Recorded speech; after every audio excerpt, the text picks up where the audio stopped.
ತಂದೆಯೇ ಅಮೇನ್. ಪ್ರಿಯರಾದ ದೇವಜನರೇ, ಇವತ್ತು ನಾವು ಆಲೋಚನೆ ಮಾಡ್ತಿರುವಂತಹ ಅಂಶದ ಹೆಸರು ನಮ್ಮನ್ನು ಯಾವಾಗಲೂ ಗಮನಿಸುತ್ತಿರುವುದು ಯಾರು. ಅಂಶದ ಹೆಸರನ್ನು ಮತ್ತೊಮ್ಮೆ ಹೇಳ್ತಿದ್ದೇನೆ ಪ್ರಿಯರೇ. ಇವತ್ತು ನಾವು ಆಲೋಚನೆ ಮಾಡ್ತಿರುವಂತಹ ಅಂಶದ ಹೆಸರು ನಮ್ಮನ್ನು ಯಾವಾಗಲೂ ಗಮನಿಸುತ್ತಿರುವುದು ಯಾರು. ಅಂಶದ ಹೆಸರೇನು? ನಮ್ಮನ್ನು ಯಾವಾಗಲೂ ಗಮನಿಸುತ್ತಿರುವುದು ಯಾರು. ಹಾಗಾದರೆ ನಮ್ಮನ್ನು ಯಾವಾಗಲೂ ಯಾರಾದರೂ ನೋಡ್ತಿದ್ದಾರಾ? ನಮ್ಮನ್ನು ಯಾವಾಗಲೂ ಯಾರು ನೋಡ್ತಿದ್ದಾರೆ ಅಂತ ಹೇಳಿ ನೀವು ಕ್ರೈಸ್ತರನ್ನು ಕೇಳಿದಾಗ ದೇವರು ಬ್ರದರ್ ಅಂತಾರೆ ಸಡನ್ನಾಗಿ. ಓಕೆ, ಹಾಗಾದರೆ ದೇವರು ನಮ್ಮನ್ನು ಯಾವಾಗಲೂ ನೋಡ್ತಿದ್ದಾರೆ ಅನ್ನುವಂತಹ ವಿಚಾರವನ್ನು ಒಂದು ಸ್ವಲ್ಪ ಹೊತ್ತು ಪಕ್ಕಕ್ಕಿಡೋಣ. ದೇವರು ಯಾವಾಗಲೂ ನಮ್ಮ ಮನುಷ್ಯರನ್ನು ನೋಡ್ತಿದ್ದಾರೆ, ತನ್ನ ಮಕ್ಕಳನ್ನು ನೋಡ್ತಿದ್ದಾರೆ. ಓಕೆ, ಅದನ್ನು ಬಿಟ್ಟು, ಅದನ್ನು ಹೊರತುಪಡಿಸಿ ದೇವರು ನಮ್ಮನ್ನು ಯಾವಾಗಲೂ ನೋಡ್ತಿದ್ದಾರೆ ಅನ್ನುವಂತಹ ವಿಚಾರವನ್ನು ಹೊರತುಪಡಿಸಿದ್ರೆ, ದೇವರನ್ನು ಬಿಟ್ಟು ಇನ್ನೂ ಯಾವಾಗಲೂ ನಮ್ಮನ್ನು ನೋಡುವಂಥವ್ರು ಯಾರಾದರೂ ಇದ್ದಾರಾ ಪ್ರಪಂಚದಲ್ಲಿ? ದೇವರನ್ನು ಬಿಟ್ಟು ಇನ್ನೂ ಯಾವಾಗಲೂ ನಮ್ಮನ್ನೇ ನೋಡ್ತಿರುವಂಥವ್ರು ಯಾರಾದರೂ ಇದ್ದಾರಾ? ಯಾರು ಯಾರು? ಅಪವಾದಿ. ಓಕೆ, ಅಪವಾದಿಯನ್ನು ಬಿಡೋಣ. ಅಪವಾದಿಯನ್ನು ಬಿಟ್ಟು ಇನ್ನೂ ಯಾರಾದರೂ ನಮ್ಮನ್ನೇ ನೋಡ್ತಿರುವಂಥವ್ರು ಇದ್ದಾರೆ?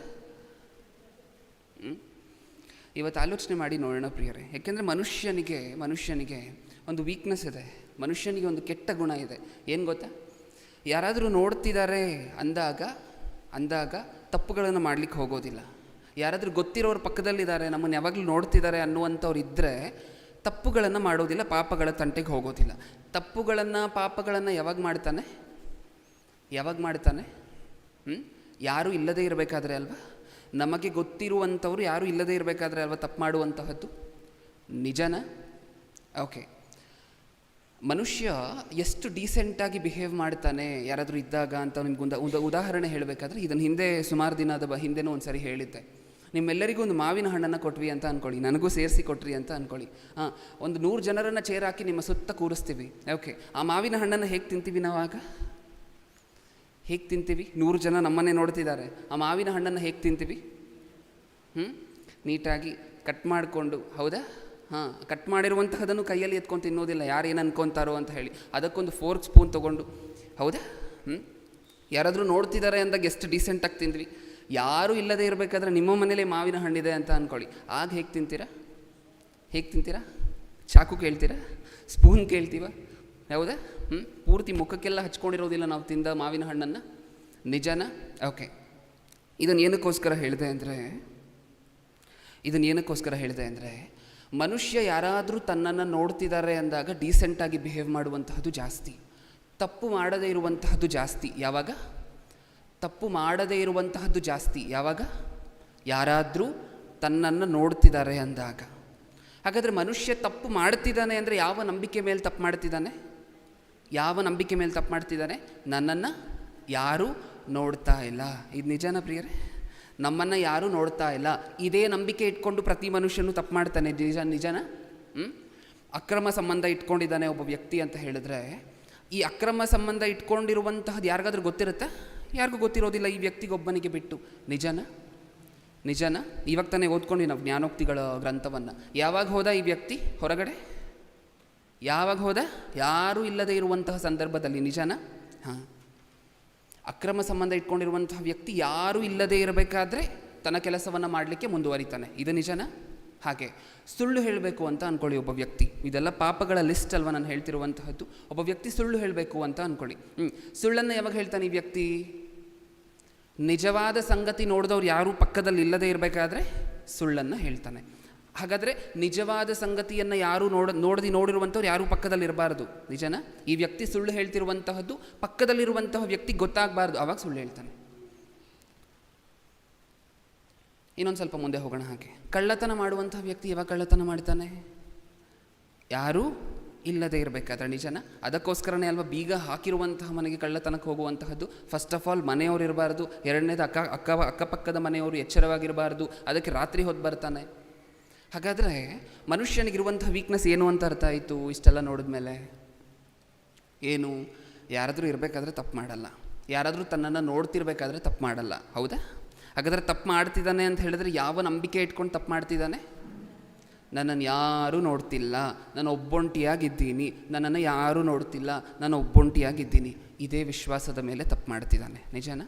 ಅದಕ್ಕೋಸ್ಕರ ಯಾರೂ ನೋಡ್ತಿಲ್ಲ ಅಂದ್ಕೊಳ್ಳುವಂತಹ ಮನುಷ್ಯನಿಗೆ ಇವತ್ತು ನಾವೇನು ಆಲೋಚನೆ ಮಾಡ್ತಿದ್ದೀವಿ? ನಮ್ಮ ಟೈಟಲ್ನ ಹೆಸರೇನು?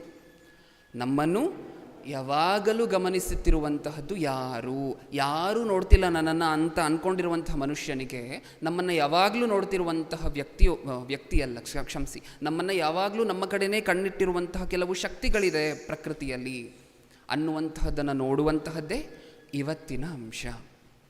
ಶುರು ಮಾಡೋಣ. ಒಂದು ರೆಫರೆನ್ಸನ್ನು ಓದಿ ಮುಂದೆ ಹೋಗೋಣ ಪ್ರಿಯರೇ. ಕೊರಿಂಥದವರಿಗೆ ಬರೆದ ಮೊದಲನೇ ಪತ್ರಿಕೆ 4ನೇ ಅಧ್ಯಾಯ 9ನೇ ವಚನ. ಕೊರಿಂಥದವರಿಗೆ ಬರೆದ ಮೊದಲನೇ ಪತ್ರಿಕೆ 4ನೇ ಅಧ್ಯಾಯ 9ನೇ ವಚನ. ಕೊನೆ 2 ಸಾಲುಗಳನ್ನು ಮಾತ್ರ ಓದೋಣ. 9ನೇ ವಚನ, ಕೊನೆ 2 ಸಾಲು. ನಾವು ದೇವದೂತರಿಗೂ ಮನುಷ್ಯರಿಗೂ ಅಂತೂ ಜಗತ್ತಿಗೆಲ್ಲ ನೋಟವಾದೆವು. ನಾವೇನು ಅಂದ್ಕೊಂಡಿದ್ವಿ ಇಷ್ಟು ದಿನ? ನಮ್ಮನ್ನು ಯಾರೂ ನೋಡ್ತಿಲ್ಲ. ಸತ್ಯವೇದ ಹೇಳುವಂತಹ ಸತ್ಯ ಏನು ಗೊತ್ತಾ? ಮನುಷ್ಯರಿಗೂ ದೇವದೂತರಿಗೂ ಅಂತೂ ಒಂದೇ ಮಾತಲ್ಲಿ ಹೇಳಬೇಕಂದ್ರೆ ಪ್ರಪಂಚ ಪೂರ್ತಿ ನಿಮ್ಮನ್ನೇ ನೋಡ್ತಿದೆ ಅಂತಿದೆ ಸತ್ಯವೇದ. ನಿಜನಾ? ಪ್ರಪಂಚ ಪೂರ್ತಿ ಯಾರನ್ನು ನೋಡ್ತಿದೆಯಂತೆ? ನಮ್ಮನ್ನು. ಹೌದು. ಪ್ರಪಂಚ ಪೂರ್ತಿ ಅಂದರೆ ಏನು ಪ್ರಿಯರೇ? ಪ್ರಪಂಚ ಪೂರ್ತಿ ಒಬ್ಬ ವ್ಯಕ್ತಿ ನಮ್ಮನ್ನು ನೋಡ್ತಿರ್ಬೇಕಾದ್ರೆ ತಪ್ಪು ಮಾಡಬಾರ್ದು ಅಂತ ಅಂದ್ಕೊಂಡ್ವಿ. ದೇವರೇನಂದ್ರು? ಪ್ರಪಂಚ ಪೂರ್ತಿ ನಿಮ್ಮನ್ನೇ ನೋಡ್ತಿದೆ ಮಕ್ಕಳ. ನಿಮ್ಮ ಕಡೆನೇ ಚೇರ್ ಹಾಕ್ಕೊಂಡು ಎಲ್ಲರೂ ಸಹ ನಿಮ್ಮ ಕಡೆನೇ ತಿರ್ಕೊಂಡು ಕೂತಿದ್ದಾರೆ. ಪ್ರಪಂಚ ಪೂರ್ತಿ ನಿಮ್ಮನ್ನೇ ನೋಡುತ್ತಿದೆ. ಇಷ್ಟಕ್ಕೂ ಪ್ರಪಂಚ ಪೂರ್ತಿ ನಮ್ಮನ್ನೇ ನೋಡ್ತಿದೆ ಅಂದರೆ ಈ ಮಾತು ನಮ್ಗೆ ಅರ್ಥ ಆಗೋದಿಲ್ಲ. ಪ್ರಪಂಚ ಪೂರ್ತಿ ನಮ್ಮನ್ನೇ ನೋಡ್ತಿದೆ, ಯಾವುದು ನೋಡ್ತಿದೆ ಪ್ರಭು ಅಂತ ಅನ್ನಿಸ್ಬಹುದು ನಮಗೆ. ಇನ್ನೊಂದು ಸ್ವಲ್ಪ ಮುಂದೆ ಹೋಗಿ ಆಲೋಚನೆ ಮಾಡಿ ನೋಡೋಣ. ಪ್ರಪಂಚ ಪೂರ್ತಿ ನಮ್ಮನ್ನೇ ನೋಡ್ತಿದೆ ಅಂತ ದೇವರಂದರು. ಈಗ ಚಿಕ್ಕ ಚಿಕ್ಕ ಉದಾಹರಣೆಗಳನ್ನು, ಚಿಕ್ಕ ಚಿಕ್ಕ ವಸ್ತುಗಳನ್ನು ತಗೊಂಡು ಯೋಚನೆ ಮಾಡೋಣ. ಯಾವ ವಸ್ತು ನಮ್ಮ ಕಡೆ ನೋಡ್ತಿದೆ? ಯಾವ ವಸ್ತು ನಮ್ಮ ಕಡೆ ನೋಡ್ತಿದೆ? ಇಷ್ಟಕ್ಕೂ ಪ್ರಪಂಚ ಪೂರ್ತಿ ನಮ್ಮ ಕಡೆ ನೋಡ್ತಿದೆ ಅಂತ ಅಂದರು. ಈಗ ಪ್ರಪಂಚದಲ್ಲಿ ಯಾವ ವಸ್ತು ನಮ್ಮ ಕಡೆ ತಿರುಗ್ಕೊಂಡು ನೋಡ್ತಾ ಇದೆ? ನಾವು ಮಾಡುವಂತಹದ್ದನ್ನೆಲ್ಲ ನೋಡ್ತಿದೆ. ಯಾವ ವಸ್ತು ನೋಡ್ತಿದೆ ಗೊತ್ತಾ? ಹಬಕೂಕನ ಗ್ರಂಥ ಗಮನ ಕೊಟ್ಟು ಕೇಳಿಸ್ಕೊಳ್ಳಿ ಪ್ರಿಯರೇ. ಇಲ್ಲಿಂದ ಹಬಕೂಕನ ಗ್ರಂಥ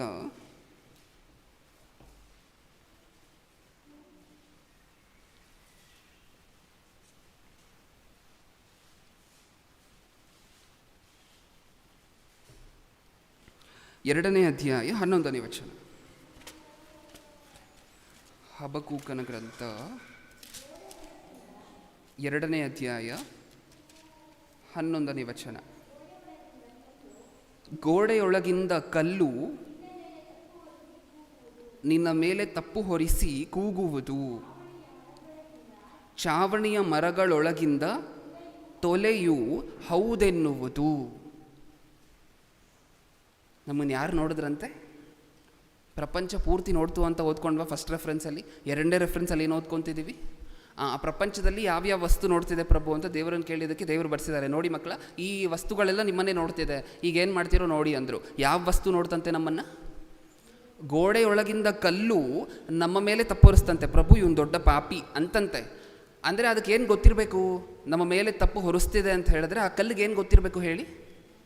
ನಾವು ಮಾಡಿದ ಪಾಪ ಗೊತ್ತಿರಬೇಕು. ಹಾಗಾದರೆ ಆ ಕಲ್ಲು ನೋಡ್ತಾ? ನಾವು ಮಾಡಿದ ಪಾಪವನ್ನು ಆ ಕಲ್ಲು ನೋಡ್ತಾ ಇಲ್ವಾ? ನೋಡ್ತಾ? ಖಂಡಿತವಾಗ್ಲೂ ನೋಡ್ತು. ಗೋಡೆಯೊಳಗಿಂದ ಕಲ್ಲು ನಾವು ಮಾಡ್ತಿರುವಂತಹ ಪಾಪವನ್ನು ನೋಡ್ತಿದೆ. ಅದು ದೇವರ ಮುಂದೆ ನಿಂತು ಸಾಕ್ಷಿ ಹೇಳ್ತಿದ್ಯಂತೆ ನಮ್ಮ ವಿರುದ್ಧ. ಏನಂತ? ಇವನು ಪಾಪಿನೇ, ಇವನು ಮಾಡಿರುವಂತಹ ತಪ್ಪನ್ನು ನಾವು ನೋಡಿದ್ದೀವಿ ಅಂತ. ಹೌದಾ? ಗೋಡೆಯೊಳಗಿಂದ ಕಲ್ಲು ನಮ್ಮ ಮೇಲೆ ತಪ್ಪು ಹೊರಿಸುತ್ತಂತೆ. ಓಕೆ, ಒಂದು ವೇಳೆ ಗೋಡೆ ಸುಳ್ಳು ಹೇಳಿದ್ರೆ ಏನು ಕತೆ? ಹೌದಾ?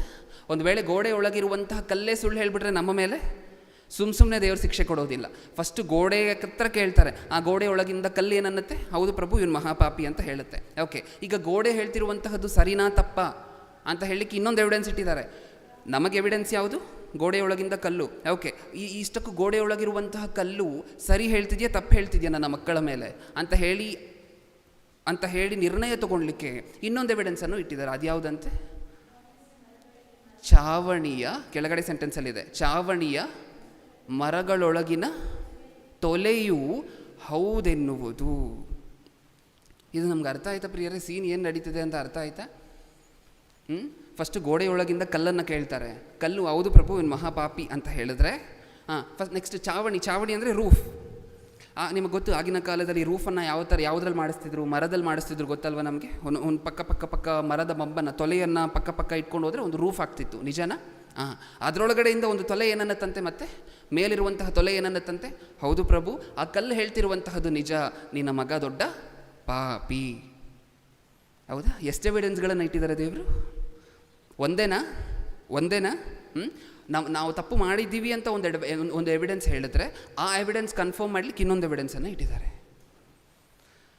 ಇನ್ನೊಂದು ಆ್ಯಂಗಲಲ್ಲಿ ಯೋಚನೆ ಮಾಡಿ ನೋಡೋಣ ಇದೇ ವಚನವನ್ನು, ಆಗ ಅರ್ಥ ಆಗುತ್ತೆ ನಮ್ಮನ್ನು ಎಷ್ಟು ಜನ ನೋಡ್ತಿದ್ದಾರೆ, ಎಷ್ಟು ಕ್ಯಾಮ್ರಾಗಳು ನಮ್ಮ ಕಡೆನೇ ತಿರ್ಕೊಂಡಿದೆ ಅಂತ. ಇಲ್ಲಿ ಎಷ್ಟು ಕ್ಯಾಮ್ರಾ ಇದೆ ಪ್ರಿಯರೇ ರೆಕಾರ್ಡಿಂಗಿಗೆ? ಒಂದು ಕ್ಯಾಮ್ರಾನ? ಲೈವ್ ರೆಕಾರ್ಡ್ ಮಾಡಲಿಕ್ಕೆ ಒಂದು ಕ್ಯಾಮ್ರಾನ? ಓಕೆ, ಒಂದು ಕ್ಯಾಮ್ರಾದಲ್ಲಿ ರೆಕಾರ್ಡ್ ಮಾಡಬೇಕಾದ್ರೆ ಅಷ್ಟೊಂದು ಕ್ಲಿಯರಾಗಿ ಕಾಣಿಸ್ತಿದೆ ನಿಮಗೆ ಸ್ಕ್ರೀನಲ್ಲಿ. ಈಗ ನಾವು ಓದಂತಹ ವಚನವನ್ನು ಇನ್ನೊಂದು ಆ್ಯಂಗಲಲ್ಲಿ ಯೋಚನೆ ಮಾಡಿ ನೋಡಿದ್ರೆ, ಅಲ್ಲಿ ಏನು ಓದ್ಕೊಂಡ್ವಿ? ಇನ್ನೊಂದು ಸರಿ ಓದ್ತೀರಾ? ಇನ್ನೊಂದು ಸರಿ ಏನು ಓದ್ಕೊಂಡ್ವಿ ಸರಿಯಾಗಿ? ಗೋಡೆಯೊಳಗಿಂದ ಕಲ್ಲು. ನಾವು ಗೋಡೆನ ಒಂದೇ ಕಲ್ಲಿಂದ ಮಾಡಿಸ್ತೀವ? ಒಂದೇ ಕಲ್ಲಿಂದ ಕಟ್ತೀವ? ಎಷ್ಟು ಕಲ್ಲು ಯೂಸ್ ಮಾಡಿರ್ತೀವಿ ಒಂದು ಗೋಡೆ ಕಟ್ಟಕ್ಕೆ? 30ರಿಂದ 40 ಕಮ್ಮಿ ಅಂದರೂ ಇಟ್ಟಿಗೆಗಳನ್ನು ಬಳಸ್ತಿರ್ತೀವ? 30ರಿಂದ 40 ಕಲ್ಲುಗಳನ್ನು ಬಳಸಿರ್ತೀವ? ಒಂದೊಂದು ಕಲ್ಲೂ ಸಹ ನಮ್ಮನ್ನೇ ನೋಡ್ತಿದ್ಯಂತೆ. ಒಂದೊಂದು ಕಲ್ಲೂ ಸಹ ದೇವರಿಗೆ ನಮ್ಮ ವಿರುದ್ಧ ಸಾಕ್ಷಿ ಹೇಳ್ತಿದ್ಯಂತೆ. ಹಾಗಾದರೆ ಒಂದು ಗೋಡೆಯಿಂದ 30 ಕ್ಯಾಮ್ರಾಗಳು, 30 ಕಲ್ಲುಗಳು ನಮ್ಮ ಕಡೆನೇ ನೋಡ್ತಿದೆ. ಈ ಗೋಡೆಯಿಂದ 30 ಕಲ್ಲುಗಳು ಅದು ನಮ್ಮನ್ನೇ ನೋಡ್ತಿದೆ. ನಾವು ಮಾತ್ರ ನಮ್ಮನ್ನು ಯಾರೂ ನೋಡ್ತಿಲ್ಲ ಅಂತ ನಮ್ಮ ಪಾಪಗಳನ್ನು ನಾವು ಮಾಡ್ತಿದ್ದೀವಿ. ನೋಡ್ತಿರುವಂತಹದ್ದು ಎಷ್ಟು ಜನ? ನಮ್ಮ ಮನೆಯಲ್ಲೇ ನೋಡ್ತಿರುವಂತಹದ್ದು ಎಷ್ಟು ಜನ? ಈ ಕಡೆ ಗೋಡೆ ನೋಡ್ತಿದ್ಯಾ? ಈ ಕಡೆ ಗೋಡೆಯೊಳಗಿಂದ ಕಲ್ಲುಗಳು ನೋಡ್ತಿದ್ಯಾ? ಎದುರು ಗೋಡೆ, ಈ ಹಿಂದೆ ಗೋಡೆ, ಲೆಫ್ಟ್ ಗೋಡೆ, ಓಕೆ, ಇದಿಷ್ಟೇನಾ ಅಂತ ಹೇಳಿದ್ರೆ ಮೇಲೆ ಚಾವಣಿ ಏನು ಮಾಡ್ತಿದ್ಯಂತೆ? ಈ 4 ಕಲ್ಲುಗಳು ನೋಡ್ತಿರುವಂತಹದ್ದು ಸರಿನಾ ತಪ್ಪಾ ಅಂತ ಹೇಳಿ ಕನ್ಫರ್ಮ್ ಮಾಡ್ತಿದ್ಯಂತೆ. ನಾವು ನಿಂತಿರುವಂತಹದ್ದು ಕಲ್ಲುಗಳ ಮೇಲೆ ಹೌದಾ?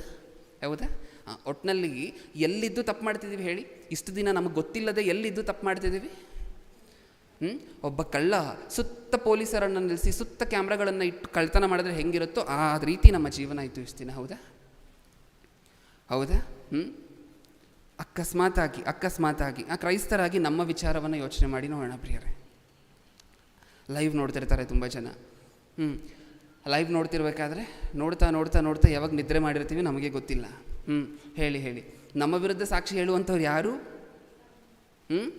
ಸೇವಕರು ಬೋಧನೆ ಮಾಡ್ತಿರುವಂಥವ್ರು ನಮ್ಮ ಮುಂದೆ ಇಲ್ಲದೇ ಇರ್ಬೋದು, ಅದಕ್ಕೆ ನಮಗೆ ನಿದ್ರೆ ಬರೋದು, ನಿದ್ರೆ ಮಾಡ್ತಾ ಇರ್ತೀವಿ. ಓಕೆ, ಯಾರು ನಮ್ಮ ವಿರುದ್ಧ ಸಾಕ್ಷಿ ಹೇಳುವಂಥವ್ರು ಯಾರು? ನಾವು ಯಾವ ಮೊಬೈಲ್ ಇಟ್ಕೊಂಡು ಮುಂದೆ ಲೈವ್ ನೋಡ್ತಿದ್ದೀವೋ ಆ ಮೊಬೈಲು ವಸ್ತುನೇ ಅಲ್ವಾ? ಆ ವಸ್ತುನೇ ಏನು ಮಾಡುತ್ತೆ? ಪ್ರಭು ಇವನು ಕರೆಕ್ಟಾಗಿ 1 ಅವರ್ ಪ್ರಸಂಗಕ್ಕೆ 15 ಸರಿ ತೂಕುಡಿಸಿದ್ದಾನೆ. ತೂಕುಡಿಸಿರುವಂಥ ಸಮಯ ಬೇಕಾ? ಸೆಕೆಂಡ್ಗಳು ಬೇಕಾ? ಸೆಕೆಂಡ್ಗಳನ್ನು ಆಧಾರ ಮಾಡ್ಕೊಂಡು ನಾನು ಹೇಳ್ತೀನಿ ನೀವು ತೂಗುಡಿಸಿದ್ದಾನೆ ಅಂತ. ಹೌದಾ? ಒಂದು ವೇಳೆ ಸಭೆಯಲ್ಲಿ ಕೂತ್ಕೊಂಡು ತೂಗುಡಿಸಿದ್ವಿ ಅಂತ ಅಂದ್ಕೊಳ್ಳಿ, ಅಪ್ಪಿತಪ್ಪಿ ಯಾವ್ದು ನಮ್ಮ ವಿರುದ್ಧ ಸಾಕ್ಷಿ ಹೇಳುತ್ತೆ ಹೇಳಿ? ಸುತ್ತಮುತ್ತ ಇರುವಂತಹ ಎಲ್ಲ ಕಲ್ಲುಗಳು. ನೀವು ಓದಂಥ ಹಬಕ್ಕೂಕನ ಗ್ರಂಥದಲ್ಲಿ ಇನ್ನೊಂದು ಪದನೂ ಬಳಕೆ ಮಾಡಿದ್ದಾರೆ, ಏನಂತೆ?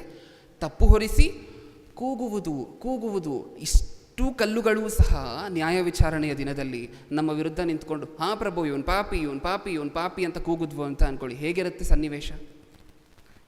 ಸನ್ನಿವೇಶ? ಹೌದಾ? ಒಂದು ವೇಳೆ ಇಲ್ಲಿ ಕೂತ್ಕೊಂಡು ನಿದ್ರೆ ಮಾಡುತ್ತೆ, ನಮ್ಮನ್ನ ಕೆಳಗಡೆ ನಾವು ಮೇಲೆ ಫ್ಯಾನ್ ಇದೆಯಲ್ವಾ, ಈ ಫ್ಯಾನ್ ಏನು ಮಾಡುತ್ತೆ ನಾಳೆ? ಪ್ರಭು ಇವನು ಎಂಥ ದೊಡ್ಡ ಪಾಪಿ ಅಂದರೆ ನನ್ನ ಕೈಯಲ್ಲೇ ಗಾಳಿ ಬೀಸಿಸ್ಕೊಂಡು ನಿನ್ನ ವಾಕ್ಯ ಕೇಳಬೇಕಾದ್ರೆ ನಿದ್ರೆ ಮಾಡ್ದ ಅನ್ನೋದಿಲ್ಲ? ಹೌದಾ ಇಲ್ವಾ? ಹಾಗಾದರೆ ಇನ್ನು ಮುಂದೆ ನಾವು ಎಲ್ಲಾದರೂ ಕೂತಿದ್ದೀವಿ, ನಮ್ಮ ಮನೆಯಲ್ಲೋ ಒಬ್ಬರೇ ಕೂತಿದ್ದೀವೋ, ಒಬ್ಬೊಂಟಿಯಾಗಿ ಕೂತಿದ್ದೀವೋ, ಪಾಪ ಅನ್ನುವಂಥ ಆಲೋಚನೆಯೂ ನಮ್ಮ ತಲೆಗೆ ಬರಬಾರದು. ಏಕೆಂದರೆ ನಮ್ಮನ್ನು ಸದಾಕಾಲ ನೋಡ್ತಿರುವಂಥವರು ಈ ಪ್ರಕೃತಿಯಲ್ಲಿ ಇದ್ದಾರೆ, ಯಾವಾಗಲೂ ನಮ್ಮ ಕಡೆಯೇ ನೋಡ್ತಿದ್ದಾರೆ. ಅವ್ರು ತೂಕಡಿಸೋದಿಲ್ಲ, ನಿದ್ರೆ ಮಾಡೋದಿಲ್ಲ. ದೇವರೊಬ್ಬರೇ ತೂಕಡಿಸೋದಿಲ್ಲ, ನಿದ್ರೆ ಮಾಡೋದಿಲ್ಲ ಅಂತ ನಾವು ಅಂದ್ಕೊಂಡಿದ್ವಿ. ನಮ್ಮ ಸುತ್ತ ಇರುವಂತಹ ಪ್ರಕೃತಿನೂ ಸಹ ತೂಕಡಿಸೋದಿಲ್ಲ. ಮುಂದೆ ನೋಡೋಣ. ಇನ್ನೂ ಏನೇನು ಹೇಳಿದ್ದಾರೆ? ನಾವು ಮಾತಾಡುವಂತಹ ಮಾತುಗಳನ್ನು ಯಾರು ಕೇಳಿಸ್ಕೊತಾರಂತೆ ಗೊತ್ತಾ? ಸದಾಕಾಲ ಯೆಹೋಶುವನ ಗ್ರಂಥ 24ನೇ ಅಧ್ಯಾಯ 27ನೇ ವಚನ.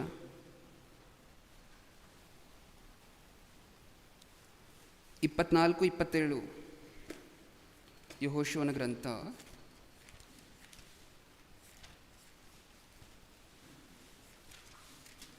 24ನೇ ಅಧ್ಯಾಯ 27ನೇ ವಚನ.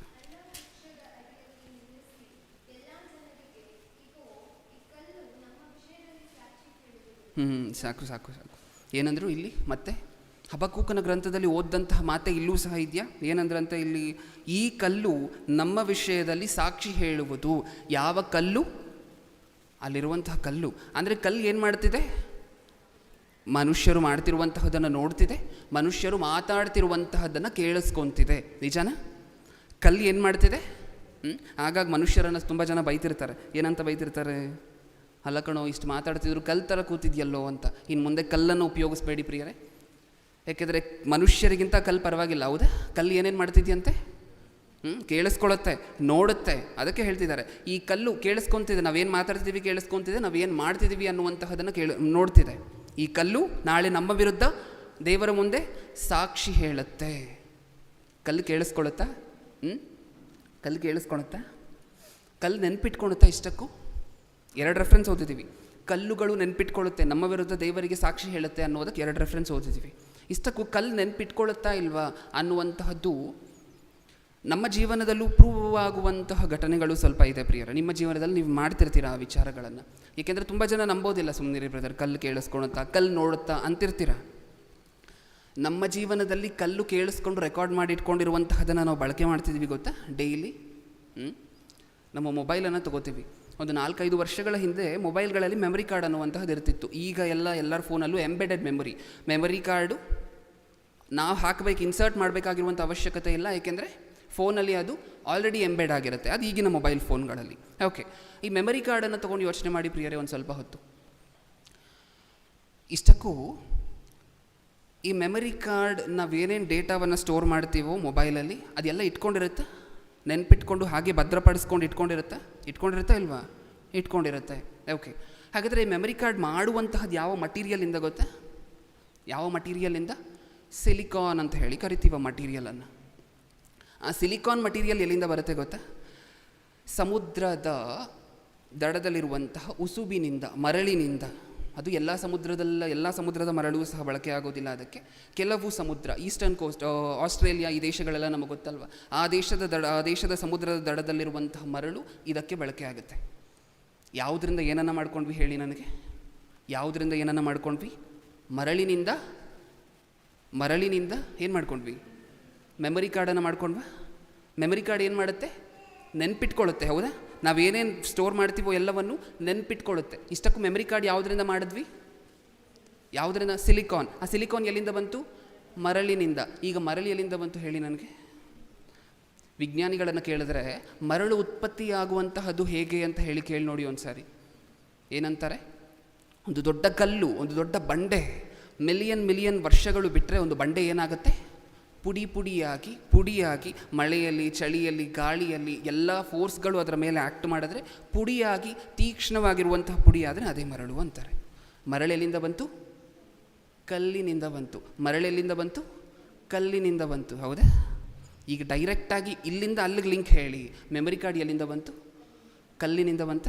ಕಲ್ಲು ಏನು ಮಾಡುತ್ತೆ? ನೆನ್ಪಿಟ್ಕೊಳ್ಳುತ್ತಾ? ನಾವು ಮಾಡಿರುವಂತಹದ್ದು ನೆನ್ಪಿಟ್ಕೊಳ್ಳುತ್ತೆ ಅಂತ ಸತ್ಯವೇದದಲ್ಲಿ ನೋಡಿದ್ವಾ? ಅದು ನಮ್ಮ ಪ್ರತಿನಿತ್ಯದ ಜೀವನದಲ್ಲೂ ಬಳಸ್ತಿದ್ದೀವಾ ಇಲ್ವಾ? ನೆನ್ಪಿಟ್ಕೊಳ್ಳುವಂತಹ ಕಲ್ಲನ್ನು ಬಳಸ್ತಿದ್ದೀವಾ ಇಲ್ವಾ? ಫೋನ್ ಯೂಸ್ ಮಾಡುವಂಥವ್ರೇನೋ ಇರುವಂತಹದ್ದು ಎಲ್ಲರೂ ಸಹ. ಹೌದು. ಹಾಗಾದರೆ ನಾವು ಯಾವುದನ್ನು ಉಪಯೋಗ ಮಾಡ್ಕೊತಿದ್ದೀವಿ ಇಷ್ಟು ದಿನ? ಕಲ್ಲನ್ನು ಉಪಯೋಗ ಮಾಡ್ಕೊತಿದ್ದೀವಿ. ನಮ್ಮ ಮೊಬೈಲಲ್ಲಿ ಇರುವಂತಹ ಮೆಮರಿ ಕಾರ್ಡ್ ಯಾವುದರಿಂದ ಮಾಡಲ್ಪಟ್ಟಿರುವಂತಹದ್ದು? ಕಲ್ಲಿನಿಂದ. ಹಾಗಾದರೆ ಸತ್ಯವೇದ ಹೇಳ್ತಾ ಈ ಸತ್ಯವನ್ನು, ಕಲ್ಲು ನೋಡ್ತಿದೆ, ಕಲ್ಲು ಕೇಳಿಸ್ಕೊತಿದೆ, ನೀವೇನೇನು ಮಾಡ್ತೀರೋ ನೆನ್ಪಿಟ್ಕೊಳ್ಳುತ್ತೆ, ದಯವಿಟ್ಟು ಹುಷಾರಾಗಿರಿ. ಕಲ್ಲು ನೆನ್ಪಿಟ್ಕೊಳ್ಳುತ್ತೆ ಅಂತ ಹೇಳಿ ಇನ್ನೊಂದು ಸರಿನೂ ಬರ್ಸಿದ್ದಾರೆ ಸತ್ಯವೇದದಲ್ಲಿ ದೇವರು. ಮೊದಲನೇ ಅರಸರ ಗ್ರಂಥ, ಮೊದಲನೇ ಅರಸುಗಳು ಮೊದಲನೇ ಗ್ರಂಥ 13ನೇ ಅಧ್ಯಾಯ 1ನೇ ವಚನ. 13ನೇ ಅಧ್ಯಾಯ 1ನೇ ವಚನ.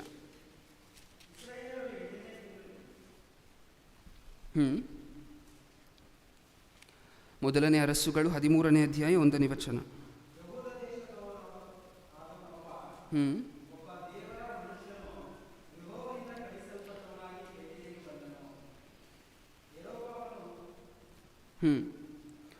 ಧೂಪ ಸುಡುವುದಕ್ಕಾಗಿ ವೇದಿಯ ಹತ್ತಿರ ನಿಂತುಕೊಳ್ಳಲು ಆ ಮನುಷ್ಯನು ಯೆಹೋವನ ಅಪ್ಪಣೆಯಿಂದ ವೇದಿಯನ್ನು ಕುರಿತು ಯಾರ ಹತ್ರ ಮಾತಾಡ್ತಿದ್ದಾರೆ ಅಂತ ಗಮನ ಕೊಟ್ಟು ನೋಡಿ ಪ್ರಿಯರೇ. ಇಲ್ಲಿಂದ ಆ ಮನುಷ್ಯ ಯಾರ ಹತ್ರ ಮಾತಾಡ್ತಿದ್ದಾರಂತೆ?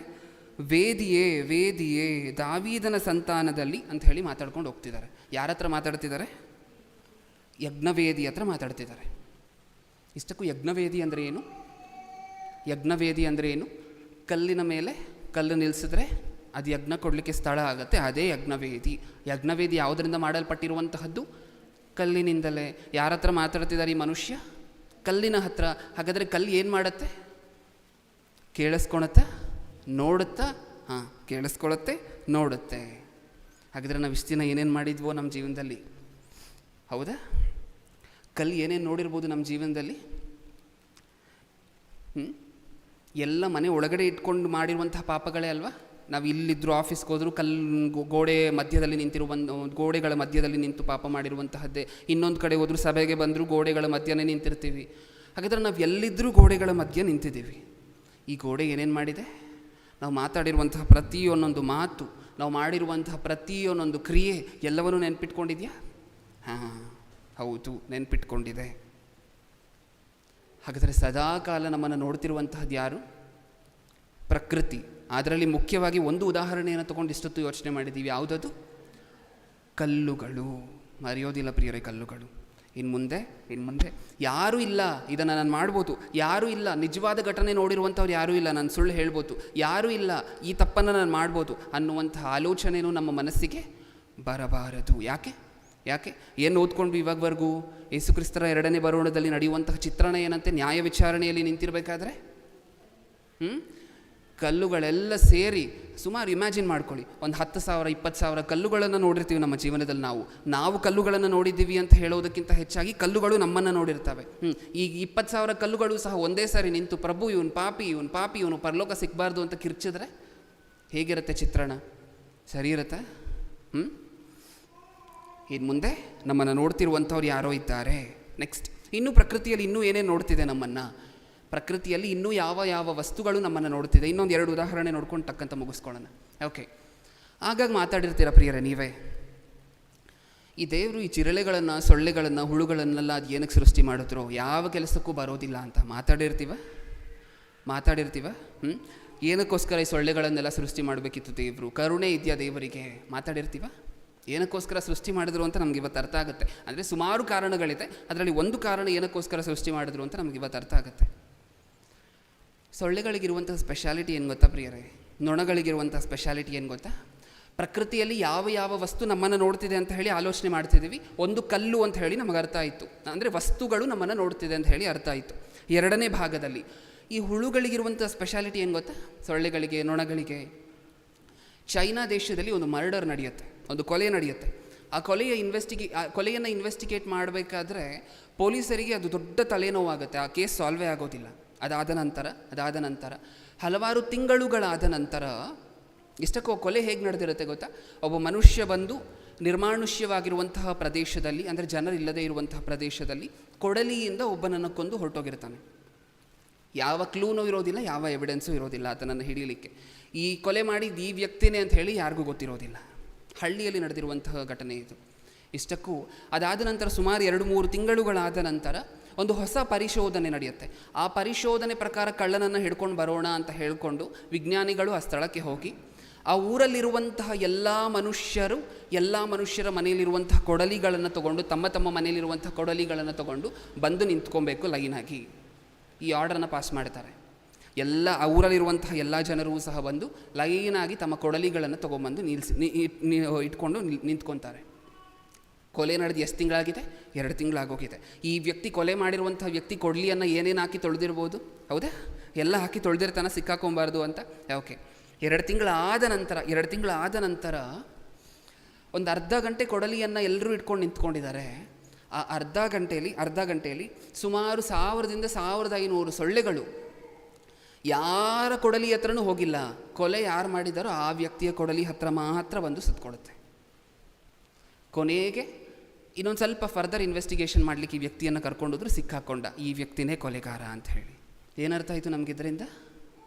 ಈ ವ್ಯಕ್ತಿ 2 ತಿಂಗಳ ಹಿಂದೆ ಮಾಡಿದಂತಹ ಕೊಲೆಯನ್ನು ಯಾರೂ ನೋಡಿಲ್ಲ, ಆದರೆ ಯಾರು ನೋಡಿದ್ರು? ರಾತ್ರಿ ಹೊತ್ತು ಮಾಡಿದಂತಹ ಕೊಲೆಯನ್ನು ಯಾರು ನೋಡಿದ್ರು? ಸೊಳ್ಳೆಗಳು. ಹಿಡ್ಕೊಟ್ಟಿದ್ದು ಯಾರು? ಸೊಳ್ಳೆಗಳೇ. ಅಂದರೆ ಎಷ್ಟು ಲಾಂಗ್ ಮೆಮರಿ ಇದೆ ನೋಡಿ ಅದಕ್ಕೆ. ಯೋಚನೆ ಮಾಡಿ ನೋಡಿ, ಹೌದಾ?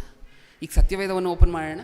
ನಾವು ನೋಡಿದ ಬರೀ ನ್ಯೂಸಲ್ಲಿ ಈ ಕಾಲದಲ್ಲಿ ದೇವರು ಈ ವಿಚಾರವನ್ನು ಸೊಳ್ಳೆಗಳಿಗೂ ಗೊತ್ತು ನಾವು ಯಾರು ಅಂತ, ಸೊಳ್ಳೆಗಳಿಗೆ ನಾವು ಏನೇನು ಮಾಡಬೇಕು ಅಂತ ಗೊತ್ತು, ಸೊಳ್ಳೆಗಳು ನಾವು ಮಾಡ್ತಿರುವಂತಹ ತಪ್ಪುಗಳನ್ನು ನೋಡ್ತಿದೆ ಅನ್ನೋದಕ್ಕೋಸ್ಕರ ದೇವರು ಸತ್ಯವೇದದಲ್ಲಿ ಬರೆಸಿರುವಂತಹ ಒಂದು ಮಾತನ್ನು ನೋಡೋಣ. ವಿಮೋಚನಕಾಂಡ 8ನೇ ಅಧ್ಯಾಯ 16ನೇ ವಚನ. ವಿಮೋಚನಕಾಂಡ 8ನೇ ಅಧ್ಯಾಯ 16ನೇ ವಚನ. 8:16. ಹಾಂ.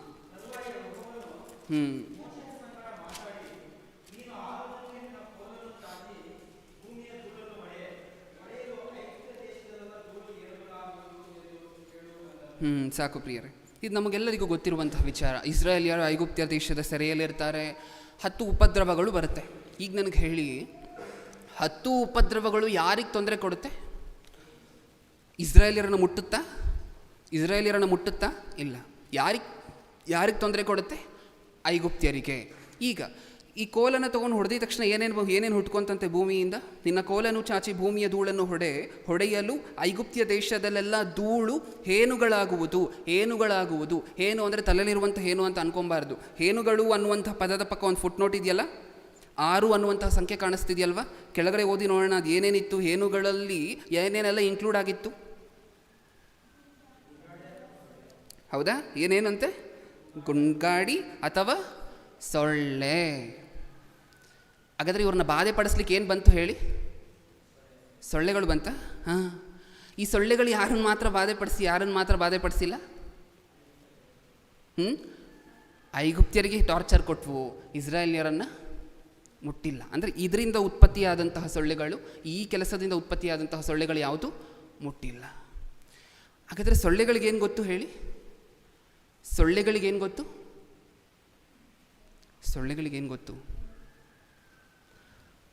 ಐಗುಪ್ತ ದೇಶದಲ್ಲಿ ಹುಟ್ಟಿರುವಂತಹ ಸೊಳ್ಳೆ, ಈ ಕೆಲಸದಿಂದ ಹುಟ್ಟಿರುವಂತಹ ಸೊಳ್ಳೆಗಳು ಇಸ್ರಾಯೇಲಿಯರನ್ನು ಮುಟ್ಟದೆ ಐಗುಪ್ತಿಯರನ್ನು ಮಾತ್ರ ಮುಟ್ಟಿ ಟಾರ್ಚರ್ ಕೊಟ್ಟುವಂತೆ. ಸೊಳ್ಳೆಗಳಿಗೇನು ಗೊತ್ತು?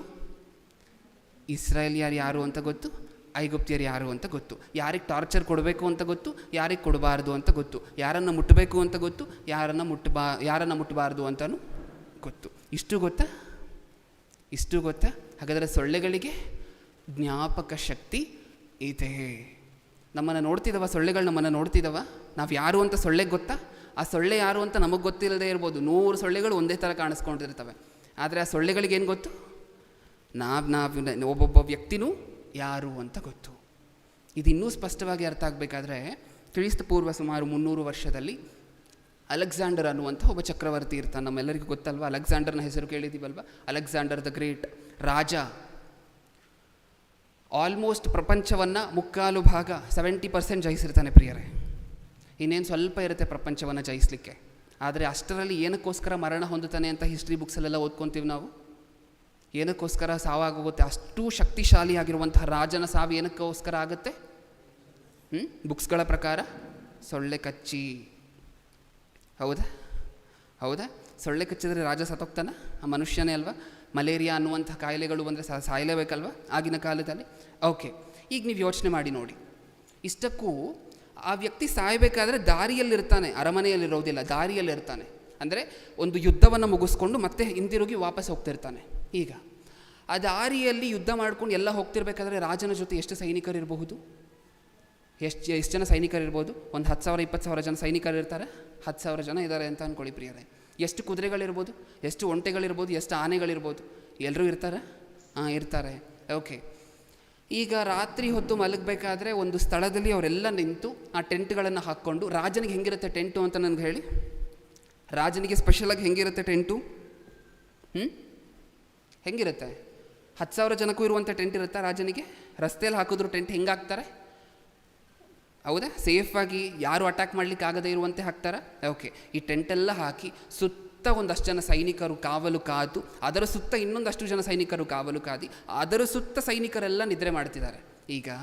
ಈಗ ಅಲೆಕ್ಸಾಂಡರ್ ಕಚ್ಚುವಂತಹ ಸೊಳ್ಳೆ ಬೇರೆ ಯಾರಿಗೂ ಹಾನಿ ಮಾಡದೆ ನೀಟಾಗಿ ಇಷ್ಟು ಜನರನ್ನು ದಾಟಿ, ಅಲ್ಲಿ 10,000 ಜನನೂ ಸಾಯೋದಿಲ್ಲ. ಅಲೆಕ್ಸಾಂಡರ್ ಜೊತೆ ಇರ್ತಾರಲ್ವ, 10,000 ಜನನೂ ಸೊಳ್ಳೆ ಕಚ್ಚಿ ಸಾಯೋದಿಲ್ಲ. ಅಲೆಕ್ಸಾಂಡರ್ ಮಾತ್ರ ಸೊಳ್ಳೆ ಕಚ್ಚಿ ಸತ್ತಿರುವಂತಹ ಉದಾಹರಣೆ ಪ್ರೂವ್ ಆಗಿರುವಂತಹದ್ದು. ಇನ್ನೂ ಸ್ವಲ್ಪ ಜನ ರೋಗಸ್ಥರಾಗಿರಬಹುದು. ಆ ಸೊಳ್ಳೆ ಇಷ್ಟೂ ಜನರನ್ನು ದಾಟಿ, ಅಂದರೆ 10,000 ಜನ ಸುತ್ತ ಇರುವಂತಹ ಸೈನಿಕರನ್ನು ದಾಟಿ, ಆ ಟೆಂಟನ್ನು ದಾಟಿ ಒಳಗಡೆ ಹೋಗಿ ಅರಸನಿಗೆ ಕಚ್ಚಬೇಕು. ಇದು ಯಾರಿಗೆ ಗೊತ್ತು? ಇದು ಯಾರಿಗೆ ಗೊತ್ತು? ಆ ಸೊಳ್ಳೆ ಗೊತ್ತು. ಏಕೆಂದರೆ ಇದು ದೇವರಿಂದ ಬಂದಂಥ ನಮ್ಮೆಲ್ಲರಿಗೂ ಗೊತ್ತು. ಒಬ್ಬ ವ್ಯಕ್ತಿಯ ಪ್ರಾಣ ಹೋಗಬೇಕಾದ್ರೆ ಅದು ದೇವರಿಂದ ಆಜ್ಞೆ ಬಂದಿರುವಂಥದ್ದಾಗಿರಬೇಕು.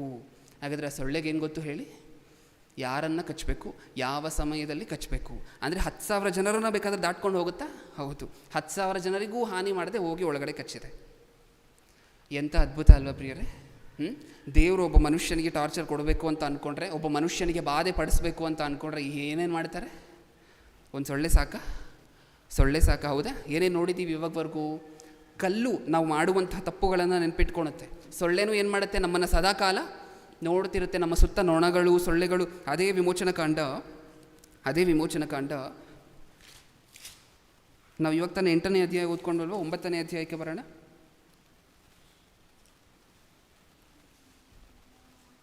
9ನೇ ಅಧ್ಯಾಯ 3ನೇ ವಚನ.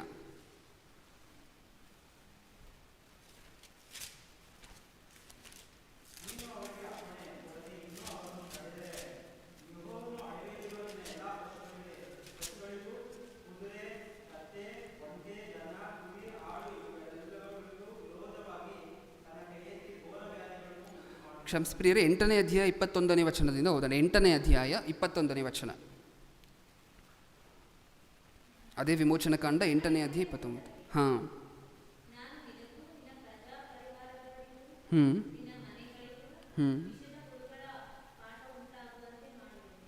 ಯಾವ ಹುಳುಗಳ ಕಾಟ? ಹೌದಾ? ಹುಳುಗಳ ಕಾಟ ಉಂಟು ಮಾಡ್ತಿದ್ದಾರಂತೆ ಈ ಸರಿ. ಸೊಳ್ಳೆಗಳ ಕಾಟ ಆಯಿತು, ಈ ಸರಿ ಹುಳುಗಳ ಕಾಟ. ಆ ಹುಳುಗಳಿಗೂ ಏನು ಗೊತ್ತು?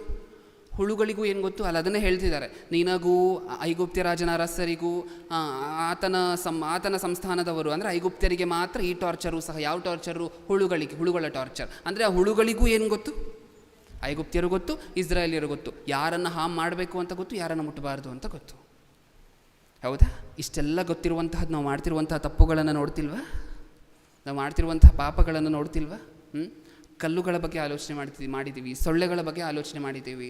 ಇನ್ನು ಕಬ್ಬಿಣ, ಸ್ಟೀಲು, ತಾಮ್ರ, ನಮ್ಮ ಮನೇಲಿರುವಂಥ ಐಟಮ್ಗಳು ಎಷ್ಟು ಚೆನ್ನಾಗಿ ನೆನಪಿಟ್ಕೊಳ್ಳುತ್ತೆ ಗೊತ್ತಾ ನಮ್ಮನ್ನು? ಸತ್ಯವೇದದಲ್ಲಿ ಒಂದು ಘಟನೆ ಇದೆ. ಇಷ್ಟಕ್ಕೂ ಬಾಣ ಬಿಡಬೇಕಾದ್ರೆ ನಿಪುಣನಾಗಿರ್ಬೇಕಲ್ವ? ಬಾಣ ಬಿಡಬೇಕಾದ್ರೆ ಸರಿಯಾಗಿ ಹೋಗಿ ಅದೇ ಆ ವ್ಯಕ್ತಿಗೆ ಚುಚ್ಕೋಬೇಕಾದ್ರೆ. ಸತ್ಯವೇದದಲ್ಲಿರುವಂಥ ಸಂಗತಿ ಏನು ಗೊತ್ತಾ ಪ್ರಿಯರೇ? ಒಬ್ಬ ವ್ಯಕ್ತಿಗೆ ದೇವರು ಹೇಳಿರ್ತಾರೆ, ನೀನು ನಿನ್ನ ರಕ್ತವನ್ನು ನಾಯಿಗಳು ಅದೇ ಜಾಗದಲ್ಲಿ ನೆಕ್ಕತ್ತೆ ಅಂತ ಹೇಳಿ. ಅಂದರೆ ನಿನ್ನ ಸಾವಾಗುತ್ತೆ ಇನ್ನು ಸ್ವಲ್ಪ ದಿನದಲ್ಲಿ ಅಂತ ಹೇಳಿರ್ತಾರೆ. ಏನಾಗುತ್ತೆ ಗೊತ್ತಾ? ಯಾರೋ ವ್ಯಕ್ತಿ, ಒಬ್ಬ ಸೈನಿಕ, ಆತನಿಗೆ ಬಾಣ ಬಿಡ್ಲಿಕ್ಕೆ ಗೊತ್ತೋ ಇಲ್ವೋ ಗೊತ್ತಿಲ್ಲ, ಬಾಣವನ್ನು ತೆಗೆದು ಸುಮ್ಮನೆ ಬಿಟ್ಟನಂತೆ, ಗುರಿ ಇಡದೇ ಬಿಟ್ಟನಂತೆ. ಗುರಿ ಇಡದೆ ಸೈನಿಕ ಸುಮ್ಮನೆ ಬಾಣ ಬಿಟ್ಟನಂತೆ. ಆ ಬಾಣ ಯಾರಿಗೆ ಬಂದು ಚುಚ್ಕೊಂತು ಗೊತ್ತಾ? ಒಂದ್ಸರಿ ಓದೋಣ ಅದನ್ನು ಸಹ.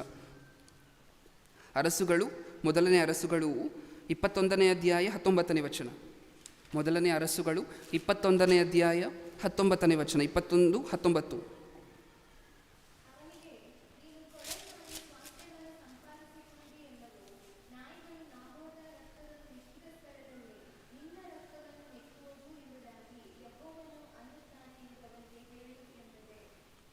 ಇಪ್ಪತ್ತೆರಡು 34 ಓದೋಣ. ಹಾಗೆ 22-34 ಓದಿ ಅದಾದ ನಂತರ ಇದನ್ನು ಓದೋಣ, ನಮಗೊಂದು ಬ್ಯಾಕ್ಗ್ರೌಂಡ್ ಸಿಕ್ಕತ್ತೆ. 22ನೇ ಅಧ್ಯಾಯ 34ನೇ ವಚನ.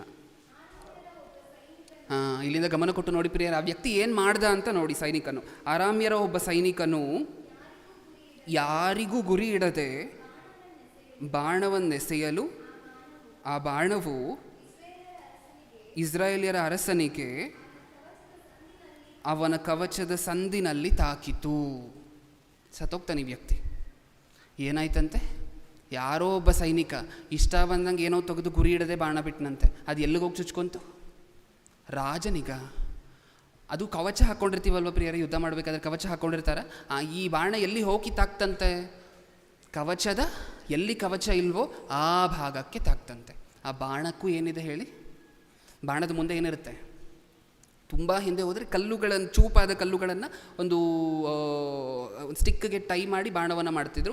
ಅದಾದ ನಂತರ ಈ ರಾಜರ ಕಾಲದ 2,000 ವರ್ಷಗಳ 4,000 ವರ್ಷಗಳು ಈ ಕಾಲಕ್ಕೆ ಹೋದರೆ ಕಬ್ಬಿಣವನ್ನು ಉಪಯೋಗ ಮಾಡ್ತಿದ್ರು ಬಾಣ ಮಾಡಲಿಕ್ಕೆ, ಮುಂದೆ ಚೂಪಾಗಿ ಮಾಡಲಿಕ್ಕೆ. ಆ ಕಬ್ಬಿಣಕ್ಕೂ ಏನಿದೆ? ಜ್ಞಾಪಕ ಶಕ್ತಿ ಇದೆ. ಆ ಕಬ್ಬಿಣನೂ ನಮ್ಮನ್ನು ನೋಡುತ್ತೆ. ಆ ಕಬ್ಬಿಣ ನಾವು ಹೇಳುವಂತಹ ಮಾತನ್ನು ಕೇಳಿಸ್ಕೊಳ್ಳುತ್ತೆ. ಪ್ರೂವ್ ಆಯಿತಾ? ಯಾಕೆಂದರೆ ಈ ವ್ಯಕ್ತಿಗೆ ದೇವರು ಹೇಳಿದರು ಮುಂಚೆನೇ ನಿನ್ನ ಸಾವಾಗುತ್ತೆ ಅಂತ ಹೇಳಿ. ಹಾಗೆ ಆಯಿತಾ ಇಲ್ವಾ? ಆಯಿತು. ಹೋಗಲಿ, ಯಾರಾದರೂ ಸಾಯಿಸಬೇಕು ಅಂತ ಬಾಣ ಬಿಟ್ಟರೆ ಈ ವ್ಯಕ್ತಿಗೆ ಇಲ್ಲ. ಏನರ್ಥ ಆಯಿತು ನಮಗಿದ್ರಿಂದ? ಏನರ್ಥ ಆಯಿತು ನಮಗಿದ್ರಿಂದ?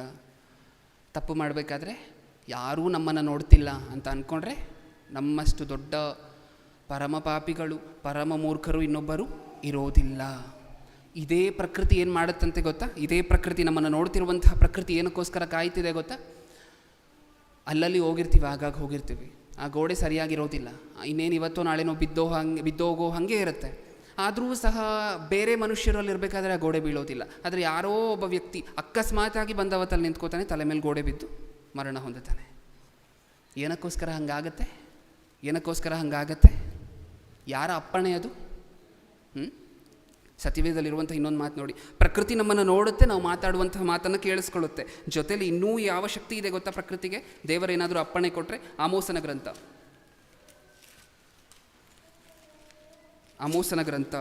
5ನೇ ಅಧ್ಯಾಯ 19ನೇ ವಚನ. 5:19. 5ನೇ ಅಧ್ಯಾಯ 19ನೇ ವಚನ.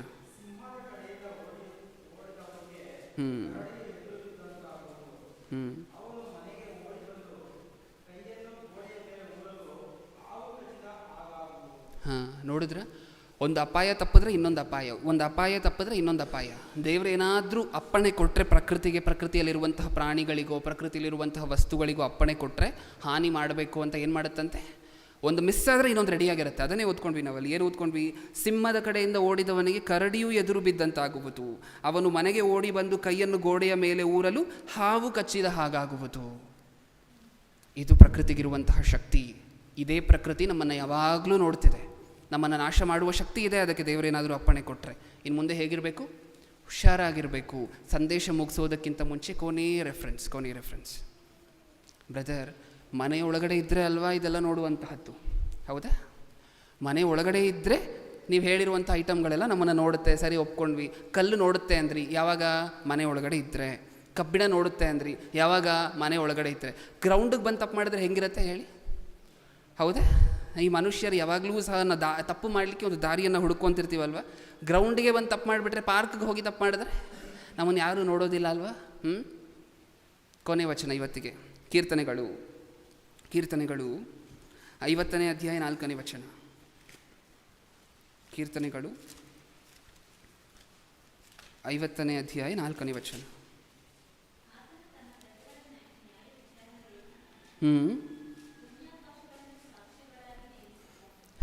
ಬರೀ ಕಬ್ಬಿಣ, ಮಣ್ಣು, ಇಟ್ಟಿಗೆ, ಮರ ಇದೇ ಅಷ್ಟೇ ಅಲ್ಲ ಸಾಕ್ಷಿ. ದೊಡ್ಡ ದೊಡ್ಡ ಸಾಕ್ಷಿಗಳಿದೆ. ನಮಗೆ ಅರ್ಥ ಆಗುವಂತಹ ಭಾಷೆಯಲ್ಲಿ ಇಷ್ಟು ಸಾಕ್ಷಿಯನ್ನು ನಾವು ನೋಡಿದ್ದೀವಿ. ದೊಡ್ಡ ದೊಡ್ಡ ಸಾಕ್ಷಿಗಳು ಯಾವುದಂತೆ? ಮನೆ ಬಿಟ್ಟು ಹೊರಗಡೆ ಹೋದ್ವಾ, ಯಾವುದು ನೋಡ್ತಿದೆ? ದೊಡ್ಡ ದೊಡ್ಡ ಕ್ಯಾಮ್ರಾಗಳು. ಇಷ್ಟೊತ್ತು ಚಿಕ್ಕ ಚಿಕ್ಕ 50 ಕ್ಯಾಮ್ರಾ, 50 ಇಟ್ಟಿಗೆಯ ರೂಪದಲ್ಲಿದ್ವು. ಈಗ ಮನೆ ಬಿಟ್ಟು ಹೊರಗಡೆ ಹೋಗಿ ತಪ್ಪು ಮಾಡ್ತಿದ್ದೀವಿ ಅಂದರೆ ಯಾವುದನ್ನು ಇಟ್ಟಿದ್ದಾರೆ ದೇವರು ನೋಡಲಿಕ್ಕೆ? ಮತ್ತೆ ಓದೋಣ ಆ ಮಾತನ್ನು. ಆತನು ತನ್ನ ಪ್ರಜೆಗಳ ನ್ಯಾಯ ವಿಚಾರಣೆಯಲ್ಲಿ ಭೂಮಿಯಾಕಾಶಗಳನ್ನು ಸಾಕ್ಷಿಗಳಾಗಿ ನೇಮಿಸುತ್ತಾನೆ. ಈ ಭೂಮಿ, ನಾವು ನಿಂತಿರುವಂತಹ ನೆಲ, ಆಕಾಶ, ಹೌದಾ? ನಾವು ಎಲ್ಲೋದ್ರೂ ಆಕಾಶದ ಕೆಳಗೆ ಇರಬೇಕಾ? ಈ ಭೂಮಿ, ಈ ಆಕಾಶ ನಮ್ಮನ್ನು ನೋಡ್ತಾನೇ ಇದೆ. ನಮ್ಮ ಅಂಶದ ಹೆಸರೇನು? ನಮ್ಮನ್ನು ಸದಾಕಾಲ ಗಮನಿಸುತ್ತಿರುವಂತಹದ್ದು ಯಾರು? ಯಾರ್ಯಾರು ಗಮನಿಸ್ತಿದ್ದಾರೆ ಹೇಳಿ? ಪ್ರಕೃತಿ ಪೂರ್ತಿ ಒಟ್ಟಿಗೆ ನಿಂತು ಗಮನಿಸ್ತಿದ್ದಾರೆ. ನಾವು ಮಾಡ್ತಿರುವಂತಹ ತಪ್ಪುಗಳನ್ನು, ನಾವು ಮಾತಾಡ್ತಿರುವಂತಹ ಮಾತುಗಳನ್ನು ಪ್ರತಿಯೊಂದನ್ನು ಕೇಳಿಸ್ಕೊಂಡು ರೆಕಾರ್ಡ್ ಮಾಡ್ಕೊಂಡು ಇಟ್ಕೊಳ್ತಿದ್ದಾರೆ. ಹುಳು, ಸೊಳ್ಳೆ ಎಲ್ಲವೂ ಸಹ ರೆಕಾರ್ಡ್ ಮಾಡ್ಕೊಂಡು ಇಟ್ಕೊಂಡಿದೆ. ನ್ಯಾಯ ವಿಚಾರಣೆಯ ದಿನದಲ್ಲಿ ಒಂದು ವೇಳೆ ನಮ್ಮ ಜೀವನಗಳು ಯಾರೂ ಇಲ್ಲ ಅಂತ ಅಂದ್ಕೊಂಡು ತಪ್ಪು ಮಾಡುವುದರ ಕಡೆ ಮುಂದುವರಿಸಿದ್ರೆ, ನ್ಯಾಯ ವಿಚಾರಣೆ ಕಡೆ ದಿನ ಎಲ್ಲ ಸೇರಿ ಕಿರುಚ್ತಾರೆ. ಕಿರ್ಚಿದ್ರೆ ಹೇಗಿರುತ್ತೆ? ಪರಲೋಕ ಕೊಡ್ತಾರ ದೇವರು ನಮಗೆ? ಯೋಚನೆ ಮಾಡೋಣ ಪ್ರಿಯರು. ಕಣ್ಮುಚ್ಚಿ ಪ್ರಾರ್ಥನೆ ಮಾಡಿ ಮುಗಿಸ್ಕೊಳ್ಳೋಣ. ಪ್ರೀತಿಯುಳ್ಳ ಪರಲೋಕದಲ್ಲಿರುವ ನಮ್ಮ ತಂದೆ, ಒಂದು ಮಹೋನ್ನತವಾದ ದಿನವನ್ನು ಕೊಟ್ಟಿಕ್ಕಾಗಿ ನಮಗೆ ಸ್ತೋತ್ರ ಅಪ್ಪ. ಈ ಒಂದು ಅಮೂಲ್ಯವಾದ ಸಮಯದಲ್ಲಿ ನೀವು ಕೊಟ್ಟಿರುವಂತಹ, ನೀವು ಬರೆಸಿಟ್ಟಿರುವಂತಹ, ನಿಮ್ಮ ಮಕ್ಕಳಿಗೆ ನೀವು ಹೇಳಬೇಕು ಅಂತ ಅಂದ್ಕೊಂಡಿರುವಂತಹ ಎಚ್ಚರದ ಜಾಗ್ರತೆಯ ಮಾತುಗಳನ್ನು ಆಲೋಚನೆ ಮಾಡಿದ್ದೀವಿ ಅಪ್ಪ. ಮನುಷ್ಯನಿಗಿರುವಂತಹ ಗುಣ ಯಾರೂ ನಮ್ಮನ್ನು ನೋಡ್ತಿಲ್ಲ ಅಂತ ಹೇಳಿದರೆ ತಪ್ಪು ಮಾಡುವಂತಹದ್ದು. ಅದಕ್ಕೆ ವಿರುದ್ಧವಾಗಿ ತಂದೆ ನಮ್ಮನ್ನು ಸದಾಕಾಲ ನೋಡ್ತಿರುವಂಥವರು ಇದ್ದಾರೆ ಈ ಪ್ರಕೃತಿಯಲ್ಲಿ ಅಂತ ತಿಳ್ಕೊಂಡಿರುವಂತಹ ನಾವು ಭಯಪಟ್ಟು ನಿಮಗೆ ನಡುಗಿ ಈ ಪ್ರಕೃತಿ ನಮ್ಮನ್ನು ನೋಡ್ತಿದೆ, ನಮ್ಮ ವಿರುದ್ಧ ನಿಮ್ಮ ಮುಂದೆ ಸಾಕ್ಷಿ ಹೇಳುತ್ತೆ ಅನ್ನುವಂತಹದನ್ನು ತಿಳಿದು ಭಯಭಕ್ತಿಯಿಂದ ಜೀವಿಸುವಂತಹ ಮಕ್ಕಳನ್ನಾಗಿ ನಮ್ಮನ್ನು ಮಾರ್ಪಡಿಸಿ. ಎರಡನೇ ಸಂದೇಶ ಕೊಡಬೇಕಾದ್ರೆ ನಿಮ್ಮ ಮಗನ ಜೊತೆ ನೀವಿದ್ದು ಕೇಳ್ತಿರುವಂತಹ ನಮಗೂ ಭಯಭಕ್ತಿಯಿಂದ ವಿವೇಕದಿಂದ ಆಲಿಸುವಂತಹ ಜ್ಞಾನವನ್ನು ವಿವೇಕವನ್ನು ದಯಪಾಲಿಸಿ. ನನ್ನ ಪ್ರಾರ್ಥನೆ ಯೇಸು ಕ್ರಿಸ್ತರ ನಾಮದಲ್ಲಿ ಸಮರ್ಪಿಸಿ ಬೇಡಿಕೊಳ್ಳುತ್ತಿದ್ದೇನೆ, ಪರಲೋಕದಲ್ಲಿರುವ ನಮ್ಮ ತಂದೆಯೇ.